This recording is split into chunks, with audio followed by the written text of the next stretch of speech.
ताई, सतर्क महाराष्ट्र न्यूज चॅनलमध्ये सर्वप्रथम आपले स्वागत आहे.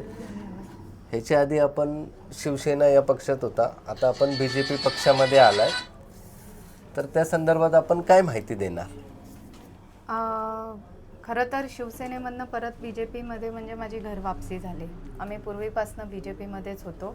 मागच्या 2017च्या जे इलेक्शनमध्ये थोडंसं मिसअंडरस्टँडिंग आणि इंटरनल काही राजकारण, त्याच्यामुळे थोडंसं तिकीट न मिळण्याचं एक असं कारण होतं की मी निवडून नाही येऊ शकले, निवडून येऊ शकणार नाही.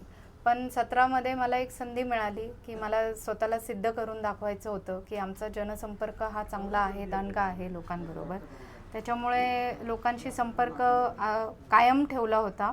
पूर्वीपासून 2002पासून माझ्या सासूबाई जेव्हा इलेक्शन लढल्या होत्या, खूप किरकोळ मतांनी त्या एकदम निसटता पराभव होता त्यांचा.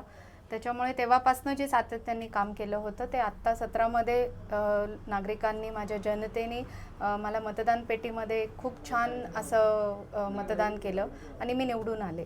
आणि आत्ता परत ह्या इलेक्शनमध्ये आणि 5 वर्षाचा जो 17 नंतरचा कालावधी होता त्याच्यामध्ये करोना आला आणि मग तो टर्म संपला. पण माझा जो कालावधी होता त्याच्यामध्ये सातत्याने काम करत राहिलो, आम्ही जनतेशी संपर्क साधत राहिलो. त्याच्यामुळे कुठेतरी पक्षाने परत माझी दखल घेतली आणि चांगला एक जनसंपर्क आहे असा अभ्यास माझा केला असावा पक्षाने आणि मला परत पुनर्वापसी मिळाली.